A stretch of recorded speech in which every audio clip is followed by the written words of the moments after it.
యువకుడి మీద దాడి జరిగిందో ఆ అబ్బాయి ప్రస్తుతం మనతో ఉన్నాడు. అన్న నీ పేరేంటి? రాజు రాజు, అసలు ఏం జరిగింది? ఎందుకు నీ మీద దాడి చేశారు? ఈ కమిలిపోయాయి దెబ్బలంతా ముఖం మీద, ఈ మెడ మీద. అసలు ఏంటి అంత గొడవ కారణం ఏంటి? అసలు నువ్వేమనలేదా వాళ్ళని? వాళ్ళు ఏమనకుండా అన్నారా? నేను ఏమనలేదు వాళ్ళని. మాది ఇక్కడ కాజిపేట అడ్డ. కార్ డ్రైవర్ నేను. అక్కడ డైలీ మేము ఒక నంబర్ రాసుకోవడానికి వస్తాం 4:00కి. ఆ టైంకి వచ్చి యథావిధిగా రోజు రోజు వచ్చినట్టుగానే వచ్చి నంబర్ రాసుకుంటా అంటే ఒక అతను వచ్చి తెల్లవారుజామున ఒక అతను వచ్చి అక్కడ టాయిలెట్ పోస్తుండు. పోస్తుంటే అక్కడ ఎందుకు వస్తాలన్నా అద్దు అక్కడ పోయకూడదు అంటే వచ్చి నువ్వేంది ఏం మాట్లాడుతున్నావు, ఎవరు నువ్వు, నాకు చెప్పడం ఏంది, నువ్వు నేను ఎస్ఐ కొడుకుని అది ఇది అని చెప్పి వాగ్దానం. అంటే అదొకటే మాట. సమయంలో తాగి ఉన్నారా? తాగి ఉన్నారు వాళ్ళు. మీకు అర్థమైందా వాళ్ళు తాగున్నారని? స్మెల్ రావడం కానీ అదంతా దగ్గర అర్థమైంది, స్మెల్ వచ్చింది. అంటే ఎవరైతే దాడి చేసారో వాళ్ళు ఒక మహిళ కూడా ఉంది అంటున్నారు, నిజమేనా? మహిళ అంటే స్కూటీ మీద ఉన్న ఫోటో కొట్టారు మీ వాళ్ళు ఒకటి. ఆ లోపలే నన్ను కొట్టేసిళ్ళు. నన్ను హాస్పిటల్ స్లో తప్పి పడిపోయినా నేను అక్కడికి తీసుకొచ్చిళ్ళు. ఆ టైంలో ఏం జరిగిందో గుర్తులేదు, చూడలేదు.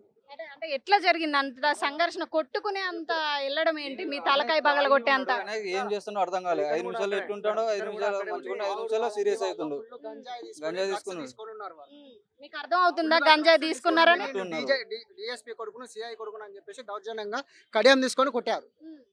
రాడ్డా కడంతో కొట్టారు. పగ టైప్ కొట్టారు. అంటే వాళ్ళ దగ్గర ఉందా వాళ్ళ కడెం? అంటే చేతుకున్న కడెం తీసి కొట్టారు వాళ్ళు. కింద పడేసి మరి కొట్టారు. వీడియోస్ కూడా ఉన్నాయి. ఆ వీడియోస్ లో మేము చూసాము, అంత దారుణంగా కొడుతున్నారు. డ్రగ్స్ మొత్తం తీసుకొని ఉన్నారు. అంటే నొప్పి తట్టుకోలేక మీరు పోలీస్ స్టేషన్ కురుకొచ్చారు. ఏమన్నారు పోలీసులు? ఎలా స్పందించారు? వచ్చి వచ్చారు, వాళ్ళని ఉంచుకున్నారు, డీటెయిల్స్ మొత్తం తీసుకున్నారు. వాళ్ళ మీద కూడా ఆయన మీ వాళ్ళందరూ వాళ్ళు లేరు ఇక్కడ, వాళ్ళని పంపించేశారని చెప్తున్నారు కదా. పిలిపించారు అంటే మీ అందరూ ఒక యూనియన్ అందరూ బయటికి రావడంతో భయపడి ఇప్పుడు పిలిపించారు. వచ్చారు, వాళ్ళు చర్యలు కూడా తీసుకుంటా అన్నారు పోలీసులు. మెడ మీద కూడా వాళ్ళు కొట్టిన పట్టాడు, ఇట్లా చేయికి పట్టుకున్నారు ఇక్కడ.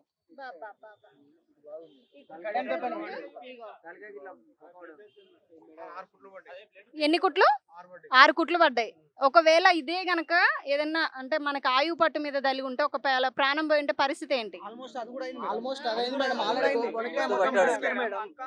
మొత్తం పట్టేస్తే మేము వచ్చి వేరే డ్రైవర్ వచ్చి విడిపించాడు, లేకపోతే చనిపోయేది అబ్బాయి. ఎవరు ఆ సమయంలో పక్కన లేరా? 4-5 ఉన్నాం అంతే. మేము 4 ఉన్నాం, వాళ్ళు తాగి మొత్తం డ్రగ్స్ తీసుకొని ఉన్నారు. వాళ్ళ సోయి వాళ్ళకి లేదు. ఎలా మాట్లాడుతున్నారు అంటే గలీజ్ గా, నేను సిఐ కొడుకును ఎస్ఐ కొడుకు, నన్ను ఏం చేస్తారు మీరు? వల్గర్ లాంగ్వేజ్ యూజ్ చేశారు. చాలా అంటే చాలా వల్గర్ గా. మీరు ఏం చేయలేరు, మీరు ఎస్ఐ కొడుకు తాళం చేయాలని తీసుకొచ్చేరి. ఎవరు ఇక్కడ కార్ పెట్టేది ఎవరు? మీరు 2-3 కార్లను కూడా ధ్వంసం చేయడం జరిగింది కదా. ఇక్కడ కార్లు ఎందుకు పెడతారు? అంటే మీరు ఒక నిరుపేద కుటుంబంలో ఉంటారు. అంటే ఈ కార్ డ్రైవింగ్ నడిస్తేనే మీకు ఫ్యామిలీలు నడుస్తుంటాయి. అలాంటి వాటి వాహనాల మీద కూడా దాడి జరిగింది. మరి ఇప్పుడు మీరు ఏం కోరుకుంటున్నారు? పోలీసులు ఏమంటున్నారు? ఇంతసేపు కూడా కేసు ఫైల్ కాలేదు, ఎందుకు అట్లా? మరి కేసు ఫైల్ చేస్తున్నారు, ఇప్పుడు చేస్తున్నారు. నిన్న తెల్లారుజామున జరిగింది. మాకు న్యాయం జరగాల మేడం. డ్రైవర్లు అంటే ప్రతి ఒక్కరికి చులకన అవుతుంది. మేము పుట్ట కోసం ఏదో మేము పోతేనే వాళ్ళ బతుకుతాను. ఆఫీసులకు మేము తీసుకుపోతున్నాం వాళ్ళను. 4 గంటలకు వచ్చి 3 గంటలకు వచ్చి మేడం వాళ్ళని తీసుకొని పోతున్నాం. ఏ మేడం కూడా మాకు ఇంత కాంప్లిమెంట్ కూడా ఇవ్వలేదు. అందరినీ మేము అక్క చెల్లెలా చూస్తాం. డ్రైవర్లం ఎక్కడి నుండో ఒంటరిగా కూడా ఎక్కించుకొస్తాం. అయినా వాళ్ళని మేము ఎంత మంచిగా చూసుకుంటామో అక్క చెల్లెలలాగా వాళ్ళు కూడా మమ్మల్ని అట్లే రెస్పాన్స్ అవుతారు. ఈ చిల్లర బాడకావులు గంజాయిలు కొట్టచ్చి మా అడ్డ మీదకి వచ్చి మేము కూర్చున్నా కాడ మల విసర్జన చేస్తే మేము ఏగిలేస్తే అన్నదమ్ములం అందరం ఆడ కూర్చుంటాం. ఆడ కూర్చుంటడం వల్ల ఆ స్మెల్ రావడం వల్ల అన్న జీడ పోయేకన్నా మేము కూర్చుంటాం. మేము డ్రైవర్లం అంటే నువ్వేవనివ్వరు వాళ్ళు అంజోడు కానీ మొత్తం మా వాడిని ఇష్టం వచ్చినట్టు కొట్టి నువ్వు నాకు చెప్పేటోని వరా, నేను సిఐ కొడుకును మొత్తం ఇక్కడ వేలేస్తా అంటే మేము ఊకుంటట్టు లేదు మేడం. ఇది మాత్రం మేము ఊకోం. గతంలో చాలా సంవత్సరాల నుంచి మీరు అందరూ ఇక్కడే ఉన్నారు. ఇలాంటి సంఘటన ఎప్పుడైనా జరిగిందా? ఈ 30-40 సంవత్సరాల నుండి ఎన్నడూ జరగలే. మా అన్న వాళ్ళు ఉన్నారు, మా అన్న వాళ్ళు స్టేషన్ లోపల పోయిళ్ళు. వాళ్ళు వచ్చిన తర్వాత వాళ్ళు ఏ డిసిజన్ తీసుకుంటారో ఆ డిసిజన్ కు మేము. అంటే దాడి జరిగే సమయంలో ఎంత మంది యువకులు ఉన్నారు? పర్టికులర్ గా అబ్జర్వ్ చేసావా నువ్వేమన్నా? కొట్టే వాళ్ళు అయితే 4-5 ఉన్నట్టున్నారు మేడం. సెవెన్ మెంబర్స్ ఉన్నారు. అంటే అందరూ ఒకసారి వచ్చి కొట్టేసరికి నాకు అంటే మీరు కనీసం వాళ్ళని ఆపి ప్రయత్నం చేయలేదు, రిక్వెస్ట్ చేయలేదా? నెట్టేసే ఇప్పుడు అసలు దాడి పడి కొడుతున్నారు మేడం. వెనకకెళ్ళి వచ్చేసినాయి చెట్టు మొత్తం స్టేషన్లోకి వచ్చి చెప్పేసి కేసు పెట్టిన తర్వాత కూడా వాళ్ళు బయటికి అంటే అక్కడెక్కడైనా సీసీ కెమెరాలు ఉన్నాయి అసలు మరి అటు CC కెమెరా ఉంది. ఆల్రెడీ మేము వాళ్ళు కేసు పెట్టేసిన బయటకు వచ్చిన తర్వాత కూడా మీరు కేసు పెడితే బాగుంటుంది, నేను చంపేస్తాను అని చెప్పి వల్గర్ గా బెదిరించుకుంటూ వెళ్ళారు. ఈయనకు ప్రాణభయం ఉందని చెప్పేసి ఇంతగానో మేము అందరం సపోర్ట్ చేస్తున్నాం. అంటే మీ యూనియన్ లో ఎంత మంది ఉంటారు మొత్తం? 200 మెంబర్స్ ఉంటారు. అంటే ఈ సంఘటన జరిగినప్పుడు ఈయన పక్కన ఎవరు లేరా? మీరెవరు? నలుగురు మీరు ఉన్నారా? ఒకసారి ఇటు రండి. అసలు ఏం జరిగింది? అంటే ఆ అబ్బాయిలు ఈయన ఏమనకుండానే వాళ్ళు దాడికి దిగారా? అసలు ఏంటి నిజం చెప్పండి అసలు. ఎందుకంటే అక్కడ ఉన్నది పోలీసు వారి కొడుకులు అంటున్నారు, వాళ్ళకి ఇన్ఫ్లుయెన్స్ ఉంటుందని వీళ్ళందరూ కూడా కొంతమంది భయపడుతున్నారు. అక్కడ జరిగింది ఏంటనేది ఇప్పుడు మీరు చెప్తేనే తెలియాలి. నిజంగా ఈ అబ్బాయి ఏమనకుండానే వాళ్ళు వీళ్ళ మీద దాడి చేసిన మరి ఇంత క్రూరంగా తలకాయ బలగొట్టి ఇటు తిరగండి, ఇంత దారుణంగా ఎంత మెడ మీద కమిలిపోయా ఏంటి పరిస్థితి? అక్కడ టాయిలెట్ పోయడానికి వచ్చింది మేడం. ఈయన అన్నాడు కదా ఆడ టాయిలెట్ పోయకండి బ్రదర్ అని చెప్పి అని అంటే, ఎవరు నువ్వు అని చెప్పంటే నేనే బ్రదర్ చెప్పేది అని చెప్పి ఇతను అన్నాడు. అన్న తర్వాత బ్రదర్ ఇక్కడ టాయిలెట్ పోయకండి, మేము ఇక్కడ కూర్చుంటాం, వాసన వస్తుంది ఇక్కడ మాకు అని చెప్పి బ్రదర్ అన్నాడు. అన్న తర్వాత వేరే అన్న ఉండి మా దాంట్లో పెద్ద అన్న ఉంటాడు ఒక అన్న, ఆ అన్న వచ్చిండు. వచ్చి బ్రదర్ మీ ఇక్కడ టాయిలెట్ వేయకండి అని చెప్పి అన్న చెప్పిండు. చెప్పిన తర్వాత అతను వాళ్ళ దోస్తులకి ఫోన్ చేసిండు మేడం. వాళ్ళు దగ్గరలోనే ఉన్నారు, వాళ్ళు ఏ పని మీద వచ్చినా మనకు తెలియదు. ఫోన్ చేయగానే కార్లో వచ్చారా బండ్ల మీద వచ్చారా? అది చూడలేదు అంటే మేడం. ఈ దాడి చేసిన అబ్బాయిలు సిద్దిపేట కదా, ఇక్కడోళ్ళు కాదు. నడుచుకుంటూ వచ్చింది మేడం.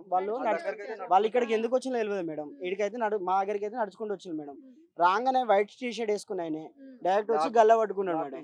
వైట్ టీ షర్ట్ ఇంకా మెరూన్ కలర్, వీడియోస్ లో కొంచెం పింక్ కలర్ షర్ట్ ఉన్న అబ్బాయి సిఐ కొడుకు అంటున్నారు కదా. హైట్ ఎక్కువ ఉంది ఆయన, ఆయన ఆయన CI కొడుకు అట. అబ్బాయి పేరు తెలిసిందా? ఆయన పేరు తెలియదు. హర్ష. హర్షిత్ అండి. డైరెక్ట్ కానిస్టేబుల్ వాళ్ళ మీదకే సీరియస్ అవుతాడు మేడం. నేను సిఐ కొడుకును, మా డాడీతో మాట్లాడని చెప్పానంటే, మీ డాడీ ఎక్కడ సిఐ అంటే సిద్దిపేట అని చెప్పి ఉన్న పోలీసు వాళ్ళ మీద కూడా అక్కడ సీరియస్ అయ్యండి మేడం. మా దగ్గరికి ఒక సార్ వచ్చాడు కానిస్టేబుల్, ఆ సార్ మీకు కూడా సీరియస్ అయ్యండి మేడం. నువ్వు సిద్దిపేట సిఐ సార్ వాళ్ళ కొడుకు నేను అని చెప్పానంటే, ఆయన సిద్దిపేట కావచ్చు, తప్పు జరిగింది ఇక్కడ అని చెప్పి ఆ సార్ చెప్పి లోపల తీసుకొచ్చిండు మేడం.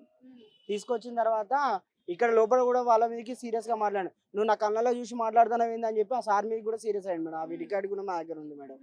ఆయన ఉట్టునే మీద చేసుకున్నాడు మేడం.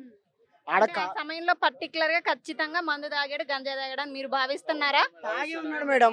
మాట విధానం అంటే తెలుసు. ఆరోపణ చేయడం కాదు, దానికి నిజ నిర్ధారణ ఉండాలి, మనం చెప్పాలి ఒక మాట అంటే దానికి ప్రూఫ్ ఉండాలి. మరి వీళ్ళు టెస్ట్ చేశారా ఇక్కడ? టెస్ట్ చేసిన తెలియదు మేడం. వాళ్ళైతే స్మెల్ వస్తున్నది, తాగున్నారు మేడం. వాళ్ళు 100% తాగి ఉన్నారు. వాళ్ళకి ఏం మాట్లాడుతున్నాము, దేనికోసం మాట్లాడతాం కూడా అర్థమైతలేదు. జ్ఞానం అనేది కోల్పోయారు పూర్తిగా. వాళ్ళు మనం నార్మల్ గా మనం కొంచెం గట్టిగా చెప్పినా కూడా నువ్వు ఎందుకు రేస్ అవుతావు, నువ్వు ఎందుకు గట్టిగా మాట్లాడతావు అని చెప్పి మామీకి రేస్ అవుతాను మేడం. వాళ్ళు అంటే ఎంత సమయంలో, అంటే ఏ సమయం పర్టికులర్ గా? తెల్లవారుజామున 4:30 అవుతుంది మేడం. మార్నింగ్ 4:30 అవుతుంది. ఈ గొడవ ఎంత సమయం జరిగింది మీ మధ్యన? దాదాపు ఒక 1/2 అవర్ జరిగింది మేడం. 1/2 అవర్ లో వీళ్ళు మా అమ్మ మీద చేయి చేసుకుంటూ మేము వీళ్ళు ఆపుడు ఇవన్నీ జరిగింది మేడం. వాళ్ళు కానిస్టేబుల్ వచ్చిన తర్వాత అప్పుడు కొంచెం చల్లబడి, వాళ్ళు ఉన్నది 6 మంది మేడం. దాంట్లో మహిళ కూడా ఉందని మీ వాళ్ళు మాకు ఫోటో పంపించడం. మహిళ కూడా ఉంది మేడం. ఆమె ఏం చేసిందంటే ఒక 2 వ్యక్తుల్ని బైక్ మీద ఎక్కించుకొని ఆమె వెళ్ళిపోయింది మేడం. కొట్టిన తర్వాత బ్లాక్ కలర్ టీ షర్ట్ వేసుకుని సేవ్ చేసే ప్రయత్నం చేసింది. ఆమె తీసుకొని పోయింది మేడం. దాంట్లో 6 ఉన్నారు మేడం. కానీ 2 మేము కొట్టినామని చెప్పి చెప్తున్నారు మేడం. అది తప్పు మేడం. 6 ఉన్నారు వాళ్ళు. 6 రావాలి మేడం. 6 రావాలి. ఈ మహిళతో కలిపి 7. అమ్మాయి ఎవరు కూడా రావాలి కదా. అమ్మాయి కూడా రావాలి మేడం. సాధారణంగా మహిళలు 10 దాటితే రావడానికే భయపడుతున్నప్పుడు ఆ అమ్మాయి తెల్లవారుజామున 4 గంటలకి తాగిన అబ్బాయిలతో వచ్చి ఎలా మీకు వాళ్ళకి సహకరించింది? ఆమె వచ్చి మా దగ్గరికి ఏమనలేదు మేడం. సైడ్కి ఉండి ఈ సిచ్యువేషన్ జరిగిన తర్వాత మళ్ళీ ఎక్కించుకొని వెళ్ళిపోయింది మేడం. ఆమె బండి నెంబర్ నోట్ చేసుకున్నారు మరి? అమ్మాయి ఉంది మేడం. ఉంది మేడం. డీటెయిల్స్ వచ్చినాయి అంటారా బయటికి? బయటికి అయితే ఏం రాలేదు మేడం. మరి ఏమనుకున్నారు ఇప్పుడు? పర్టికులర్ గా ఇక్కడ ఏంటంటే పోలీసు వారి కొడుకులు ఇక్కడ పోలీస్ స్టేషన్ లో మీరు కేసు పెట్టారు. కేసు నమోదైంది కూడా పోలీసు వారి కొడుకు మీదనే. నమోదు చేశారు అసలు కేసు? చేశారు. ఓకే. వీళ్ళు మీకు సహకరిస్తారు అనుకుంటున్నారా? మీకు న్యాయం జరుగుతుందా? ఏం కావాలి మీకు లాస్ట్ అండ్ ఫైనల్ గా? న్యాయం జరగాలనే కోరుకుంటాను. న్యాయం జరగాలంటే ఎట్లాంటి న్యాయం? వాళ్ళకి శిక్ష పడాలి మేడం. శిక్ష పడాలి మేడం. ఎవరికైతే పగ కాదు, ఎవరికి కూడా పగ కాదు. ఆయన మొత్తం పగలాగా మొత్తం మర్డర్ లాగా చంపేస్తుండు మొత్తం. మేమైతే ఎవరికి పగ కాదు, వాళ్ళకి మాత్రం శిక్ష పడాలి. ఇందులో అమ్మాయి కూడా వచ్చి ఎక్కించకపోవడం ఏంది మేడం? ఎంత సేఫ్ చేస్తుడు చూడండి. ఇది అసలు ఎట్లున్నది? మా డ్రైవర్ల మీద ఘోరంగా కక్ష కడతాండ్రు. మేము ఎవరినైతే ఏమనలేదు, మాకు న్యాయం జరగాలి. మేము స్టేషన్ దగ్గర ఉన్నాం, మా అన్న వాళ్ళు లోపల ఉన్నారు మేడం, వాళ్ళు కూడా మాట్లాడతాను. సార్ కేసు ఫైల్ చేస్తా అన్నాడు అంట, ఎఫ్ఐఆర్ చేస్తా అన్నాడు అంట. బండి నెంబర్ TS03 ER2054 అమ్మాయిది టూ స్కూటీ బండి, అది అమ్మాయిది ఫోటో. ఆ అమ్మాయి వెనక్కి తిరిగి అటు ఉండడంలో అమ్మాయి ఫేస్ కనిపించట్లేదు. కానీ ఆ అమ్మాయి ఏదైతే బండి ఉందో ఆ బండికి సంబంధించినటువంటిది ఇది స్క్రీన్ మీద పక్కన మనం విజువల్లో వేసే ప్రయత్నం చేద్దాం. కానీ ఒక అమ్మాయి అయి ఉండి తెల్లవారుజామున ఆ టైంలో వచ్చి ఆ తప్పు చేసిన వాళ్ళకి సాయం చేసే పరిస్థితిలో వాళ్ళు ఎక్కించుకుని వెళ్ళే ప్రయత్నం చేసింది. ఆ అమ్మాయి కూడా ఇక్కడికి రావాలని చెప్తున్నారు. ఆ అమ్మాయి వచ్చిందా మరి ఇక్కడికి? రాలేదు మేడం. ఇంకా పిలిపించే ప్రయత్నం చేశారు వాళ్ళు అసలు? తెలియదు మేడం. మేము అయితే కంప్లైంట్ అయితే ఇచ్చినా మేడం, ఇంతవరకు పిలిపించిందో తెలియదు మేడం. వీడికి వచ్చిన తర్వాత కూడా సార్ వాళ్ళ మీకు సీరియస్ అయితే అంటే వాళ్ళ ఫ్రెండ్ ఒక ఆయనే అతను ఆగబడుతున్నాడు మేడం, సార్ వాళ్ళ మీకే సీరియస్ అవుతున్నాడు అని. అది చెప్తే వినకుండా మీరేంది నా కళ్ళలో చూసి వాళ్ళ డాడీ సిఐ ఎస్ఐలు పోలీసులు అయినంత మాత్రాన సామాన్య ప్రజల మీద ఏమైనా చేయొచ్చా వాళ్ళు? ఏమో మేడం, ఇక అది తెలియదు. అయితే కానిస్టేబుల్ సార్ మీదకి నువ్వు నా కళ్ళలో చూసి మాట్లాడకు నువ్వు అని చెప్పి డైరెక్ట్ చెప్తున్నాడు. అధికార పదవి ఉన్నదనే కదా వాళ్ళ కొడుకులు మా మీద చెల్లరేగుడు, ఈ డ్రైవర్లను కొట్టుడు. వాళ్ళకు మేము గత 30 సంవత్సరాల నుండి ఒక్క లొల్లి కూడా లేదు మా కాజీపేట అడ్డ మీద, విత్ కంప్లీట్ కూడా లేదు. ఏ అమ్మాయి కానీ ఏ అబ్బాయి తోటి మేము డ్రైవర్లను దుర్భాషలు ఆడినట్టే లేదు 30 సంవత్సరాల నుండి.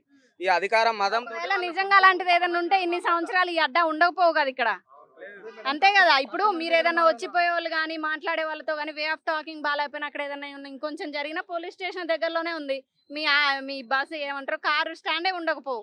ఇన్ని సంవత్సరాల్లో ఎప్పుడు ఇట్లాంటి జరగలేదు. సిద్దిపేట యువకులు వరంగల్లో వచ్చి హల్చల్ చేశారు, దట్టు పోలీసులు కొడుకులు. ఇక్కడ పోలీసు వారు ఏమంటున్నారు? మీకు పోలీసులు సహకరిస్తున్నారా? సహకరిస్తున్నారు.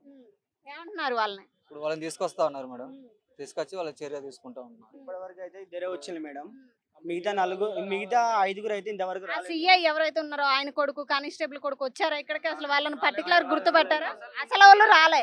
అసలు రాలే. ఫస్ట్ ఎవరైతే గొడవ స్టార్ట్ చేసిందో మీద అయితే ఎవరు చేతి చేసుకున్నారో వాళ్ళిద్దరు వచ్చిన వాళ్ళు మిగతా 5గురు ఉన్నారు కదా మేడం, వాళ్ళు ఇంతవరకు రాలేదు. మిగతా 5గురు బ్లాక్ షర్ట్ వేసుకున్న ఆయనే మరీ ఎంబడి కొట్టిండు మేడం, అతను రాలేదు. అతనితో పాటు ఇంకా 3 ఉన్నారు మేడం, వాళ్ళు కూడా రాలేదు మేడం. అంటే ఇక్కడ గొడవ జరిగిందేమో బస్ ఆగే స్టాండ్ దగ్గర, ఇక్కడ మీ స్టాండ్ ఉన్నదేమో దాదాపు ఒక 30-40 అడుగులు పైనే ఉంటది. అంత దూరం ఉరికిచ్చి కొట్టుకుంటూ తీసుకెళ్తున్నారు. ఆ లోపల అబ్బాయి ప్రాణం పోయింటే పరిస్థితి ఏంటి అంటే అన్ని పిడిగుద్దులు ఆ వీడియో చూస్తుంటే మాకే భయం వేసింది. అంతగానో అందరూ కలిసి ఇది చేస్తుంటే మీకు రక్షణ లేదా? అంటే తెల్లవారుజామున మీరు డ్యూటీలు చేస్తుంటారు, ఇట్లాంటి సంఘటనలు మళ్ళీ పునరావృతం అయితే మీ పరిస్థితి ఏంటి? మీరు ఎట్లాంటి కావాలనుకుంటున్నారు? మీరు కూడా ఒక సేఫ్టీ అంటే ఆ పోలీస్ స్టేషన్ దగ్గరలోనే ఉంది, కానీ ఇంకా మీరు ఏమైనా కోరుకుంటున్నారా మీ యూనియన్ తరపు నుంచి? ఇంకోసారి ఇలాంటి సంఘటనలు ఏవి జరగద్దు మేడం. ఇంకా మా మీద ఎవరు కానీ ఉత్తుతానే చేతులేస్తాను. మాకు కూడా ఒక న్యాయం జరగాలి, మాకంటూ ఒక స్పెషల్ కేసు ఉండాలి. ఈ గవర్నమెంట్ మా డ్రైవర్లను కూడా పట్టించుకోవాలి. ఇప్పటికే మాకు బండ్లు వెళ్ళలేక మేము ఆగమవుతాం. 2 రోజులకు ఒకసారి, ఒక్కొక్క రోజుకి ఒకసారి పోతున్నాం. మా ఇంట్లో ఫ్యామిలీలు వెళ్తలేవు, పుట్టకుటికి బాగా ఇబ్బంది పడతాను. ఏంటంటే మమ్మల్ని చులకన చూసే ఈ గవర్నమెంట్ వాళ్ళైనా ఎవరైనా ఎవరి కొడుకులైనా మంచిదే, మేము మాత్రం వదిలిపెట్టాం. మేము డ్రైవర్లు లేని వాళ్ళ బతుకులే లేవు వాస్తవానికి చెప్పాలంటే. కాకపోతే మాకు కూడా కొంచెం గవర్నమెంట్ కూడా మాకు కూడా స్పందించి మమ్మల్ని ఉట్టుట కొట్టేటోళ్ళ మీద కూడా కేసులు ఒకటి చట్ట ప్రకారంగా ఒక శిక్ష అనేది ఇవ్వాలని మేము కోరుకుంటున్నాం. మా అన్న వాళ్ళు వచ్చిన తర్వాత మీతోటి అందరితోటి మేము మాట్లాడతాం, మాకు ఏం జరిగిందో లోపల దాన్ని బట్టి మిమ్మల్ని మళ్ళీ కలుస్తాం. చూస్తున్నారు కదా, మొత్తానికైతే ఇప్పటికి కేసు నమోదు చేయడం జరిగింది. తెల్లవారుజామున సంఘటన జరిగితే ఇప్పుడు మధ్యాహ్నం కావస్తుంది, ఇప్పుడు కేసు నమోదు జరిగింది. వాళ్ళల్లో ఉన్నటువంటి 7గురిలో 2 వచ్చారు, మిగతా వాళ్ళు రాలేదు. అలానే ఈ అబ్బాయి పరిస్థితి కూడా కొంచెం విషమంగానే ఉందని చెప్పారు. కళ్ళు తిరిగి పడిపోవడం కానివ్వండి, ఆ తల మీద జరిగిన ఇంజూరెన్స్ మనం చూస్తున్నాము. ఖచ్చితంగా ఈ అబ్బాయికి న్యాయం చేయాలి, వాళ్ళకి తగిన శిక్ష పడాలంటూ వీళ్ళందరూ కూడా చేస్తున్నారు. అలానే ఇక్కడ ఉన్నటువంటి యూనియన్ కారు ఎవరైతే డ్రైవర్లు ఉంటారో వాళ్ళకు కూడా మాకు రక్షణ కల్పించాలి. అలానే మా మీద మాట్లాడే విధానం అనేది తగ్గించుకోవాలి, మాకు రెస్పెక్ట్ అనేది ఇవ్వాలి.